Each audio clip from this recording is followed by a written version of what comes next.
ஏன்னா 2019 வரைக்கும் நான் சினிமாவில் என்ன பண்ண போகிறேன்னு தெரியாத டைமில் இருக்கும்போது ட்ரெய்லர்ஸ் தான் பண்ணிட்டு இருந்தேன். ஒரு படம் ஒழுங்காக ஓடல. ஸோ அப்படி இருக்கும்போது ரஞ்சித் வந்து எனக்கு ரொம்ப ஒரு க்ளோஸான ஆள். அவன் வந்து சொன்னான், அந்த மாதிரி வந்துட்டு நான் ஒரு டேரக்டர்கிட்ட வந்து ஒர்க் பண்ணுறேன்னா நீங்கள் வந்து பாருங்கள், எடிட்டர் பார்த்துட்டு இருக்கோன்னா.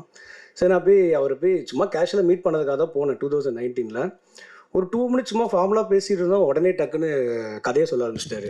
அவர் எதை நம்பி என்ற அந்த கதையை அன்னைக்கு சொன்னாருன்றது எதுவுமே தெரில. அந்த நம்பிக்கை அவர் சொன்ன உடனே நான் சரி இந்த படம் நம்ம பண்ணுறோம் அப்படின்னு முடிவு பண்ணி அன்னைக்கு அவர் எனக்கு அந்த சான்ஸ் கொடுத்ததுக்கு அப்புறம் தான், அதுக்கப்புறம் நான் ஒரு 12 படம் பண்ணிட்டேன்.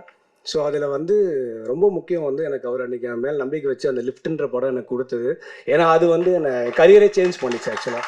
ஸோ ஒரு ட்ரெய்லர் எடிட்டராக போயிட்டுருக்கேன், என்னை வந்து ஒரு மூவி எடிட்டராக கம்ப்ளீட்டாக மாற்றி இன்னைக்கு கம்ப்ளீட்டாக அது ஒரு ப்ரொஃபஷனாக எனக்கு ஆக்கி ஒரு 13 to 14 மூவிஸ் இப்போ முடிஞ்சு இப்போ பண்ணிகிட்ருக்கேன். கரண்ட்டாக இப்போ 4 படம் பண்ணிகிட்ருக்கேன்னா அவர் என் மேலே வச்ச நம்பிக்கை தான்.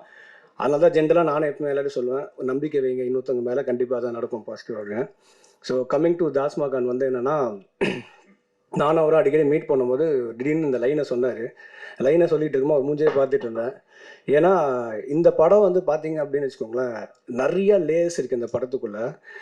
நான் வந்து இந்த டீசர் பண்ணும்போது கூட சொன்னேன், சார் அதுலேருந்து ஒரு 2 அவுத்து விடலாம் இந்த டீசரில் அப்படின்னேன். அவர் சொன்னார், இது வந்து டைட்டில் ப்ரோமோ தான், நம்ம கொஞ்சம் எதுவுமே விட தேவையில்ல, இதிலே வச்சுக்கலாம் அப்படின்னாரு. ஸோ நிறைய இந்த படத்துக்குள்ளே வந்து இருக்குது. ஸோ இந்த படம் பார்த்தீங்கன்னா எக்கச்சக்க க்ரௌட்ஸ் ஆக்சுவலாக. இப்போது அந்த க்ரௌட்ஸ் வந்து எப்படி அவர் மெயின்டைன் பண்ணார், எப்படி எடுத்தார், இன்ன வரைக்கும் எனக்கு தெரியாது. அவர் டீமுக்கு தான் வந்து அந்த கிரெடிட் போகணும்.